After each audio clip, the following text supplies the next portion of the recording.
Hi అండి. ఎలా ఉన్నారు అందరూ? Welcome to the Monika Simha vlogs. ఈరోజు వీడియో వచ్చేసేసి తోటకూరతో పకోడీ ఏ విధంగా ప్రిపేర్ చేసుకోవచ్చని చూపిస్తానండి. చాలా అంటే చాలా క్రిస్పీగా ఉంటాయన్నమాట ఈ పకోడీ.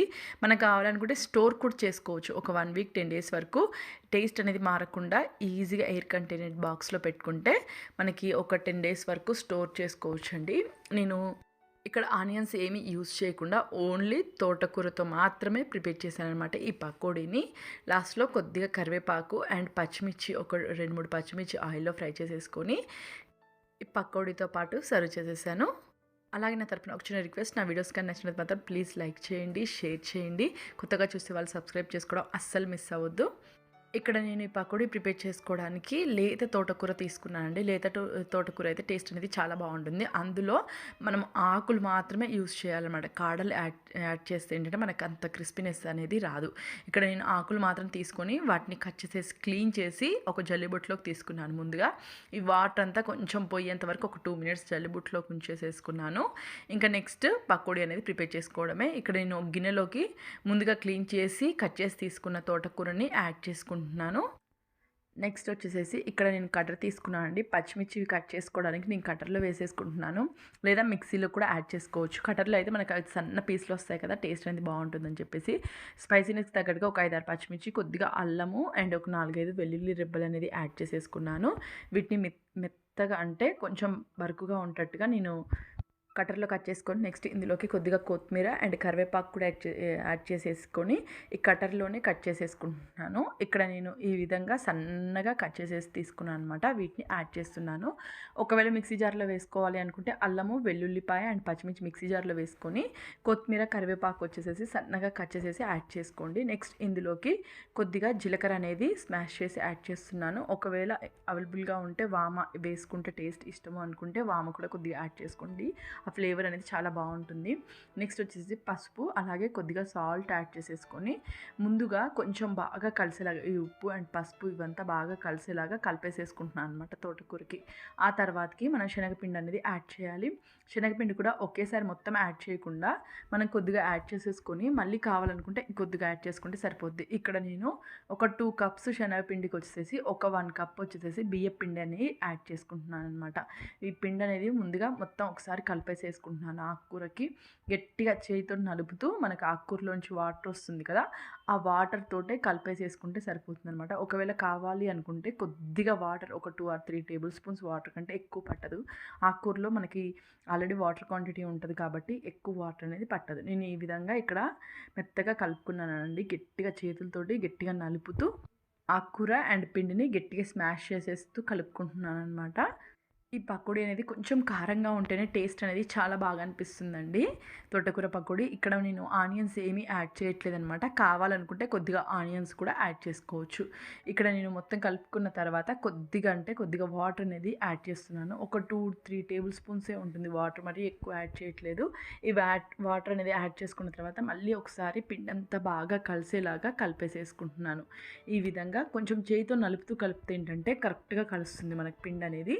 మరీ లూజ్గా లేకుండా ఎంత వీలైతే అంత గట్టిగా కలిపేసేసుకోవాలి పిండి అనేది. నెక్స్ట్ ఆయిల్ పెట్టేసేసుకున్నాను డీప్ ఫ్రై కోసము స్టవ్ మీద. ఆయిల్ కాగింది లేదో ముందుగా కొద్దిగా పిండి వేసుకున్నానండి. ఆయిల్ బాగా హీట్ ఎక్కిందనమాట. కొద్దిగా చేయితో నలుపుతూ మనం ఈ పకోడీ అనేది వేసుకోవాల్సి ఉంటుంది. మనకు కొద్దిగా పిండిగానే ఉండాలండి. మనకి పిండి అనేది కరెక్ట్గా ఉంటుంది. అలా ఉంటేనే కొంచెం వాటర్ ఎక్కువ వేసి లూజ్గా అస్సలు కలుపుకోకూడదు అనమాట ఈ పకోడీ పిండి అనేది. కొంచెం గట్టిగా ఉంటే మనకి పకోడీ అనేది క్రిస్పీగా టేస్టీగా ఉంటుంది. మళ్ళీ ఒకసారి చెప్తున్నాండి, తోటకూర మాత్రం ఆకులు మాత్రమే యాడ్ చేసుకోండి. కాడలు అనేది యాడ్ చేస్తే మనకు ఆ క్రిస్పీనెస్ అనేది ఉండదు, మెత్తగా అయిపోతుంది పకోడీ. కొంచెం ఒగరులాగా అనిపిస్తుంది అనమాట. అంతేకాకుండా మెయిన్ లేత తోటకూర తీసుకోవడానికి చూడండి. ముదురుదైతే మాత్రము లేత ఆకులు మాత్రమే పకోడీలకు యాడ్ చేయండి. నేను ఇక్కడ ఒక ముద్దలాగా కొద్దిగా తీసుకొని ఇట్లా చేతితోటి క్రష్ చేసేసుకుంటూ పకోడీలాగా వేసుకుంటున్నాను. మనం పకోడీ మొత్తం వేసేంతసేపు స్టవ్ వచ్చేసేసి స్లిమ్లో కానీ మీడియంలో కానీ ఉండేట్టు చూసుకోండి. ఆ తర్వాతకి పకోడీ మొత్తం యాడ్ చేసిన తర్వాత స్టవ్ అనేది హైలో పెట్టేసేసుకొని డీప్ ఫ్రై చేసుకోవాలన్నమాట. ముందుగా అనేది స్టవ్ మీడియంలో కానీ స్లిమ్లో కానీ అడ్జస్ట్ చేసుకున్న తర్వాతనే మనం పకోడీ అంతా యాడ్ చేసుకోవాలి. లేదా ఏంటంటే మనం ముందుగా వేసిన పకోడీనేమో ఫ్రై అయిపోతుంది, తర్వాత వేసిందేమో కొంచెం పచ్చిగా ఉంటుంది. అంతేకాకుండా క్రిస్పీనెస్ అనేది అంత ఉండదన్నమాట స్టవ్ మొత్తం హైలోనే ఉంచి ప్రిపేర్ చేస్తే. ఇక్కడ నేను మొత్తం వేసుకున్న తర్వాత స్టవ్ అనేది హైలోనే పెట్టేసి పెట్టేసేసుకున్నాను. హైలో పెట్టేసేసి ఫ్రై చేసేసుకుంటున్నానండి. మరి ఇవి వచ్చేసేసి ఎక్కువ రెడ్డిష్గా అయితే అస్సలు కావన్నమాట. ఎక్కువ రెడ్డిష్గా అయితే మాడిపోతాయి. కొంచెం కలర్ చేంజ్ అవుతుంది అనే టైంలోనే మనం ఆయిల్లో నుంచి తీసేసుకోవాల్సి ఉంటుంది పకోడీ అనేది. నాకు ఇక్కడ పకోడీ అనేది ఫ్రై అయిపోయిందండి. ఇంకా ఆయిల్లో నుంచి తీసేసుకుంటున్నాను. మరీ చెప్తున్నానండి. మెయిన్ ఏంటంటే తోటకూర వచ్చేసేసి ఆకులు మాత్రం యాడ్ చేసుకోవాలి, అది ఫస్ట్. సెకండ్ వచ్చేసి మరీ రెడ్డిష్గా అయ్యేంత వరకు మనం ఆయిల్లో అనేది ఉంచకూడదు అనమాట. కొంచెం కలర్ చేంజ్ అవుతుంది అనే టయానికి ఆయిల్లో నుంచి తీసేసుకుంటే సరిపోతుంది. ఇక్కడ నాకు రెడీ అయిపోయింది, ఆయిల్లో నుంచి తీసేసుకుంటున్నాను.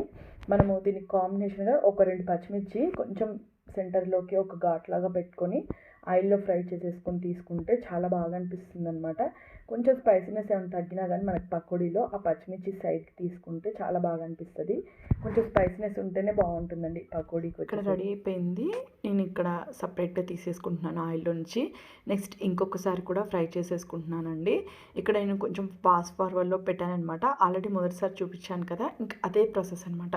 కొంచెం చేయితోటి ఎక్కువగా ఇట్లా క్రష్ చేసేసుకుంటూ ఆయిల్లోని వదిలేసేస్తున్నాను మొత్తము. స్టవ్ అనేది స్లిమ్లో కానీ మీడియంలో కానీ అడ్జస్ట్ చేసేసుకుంటూ ఆయిల్లో మనం వేసుకోవాలి.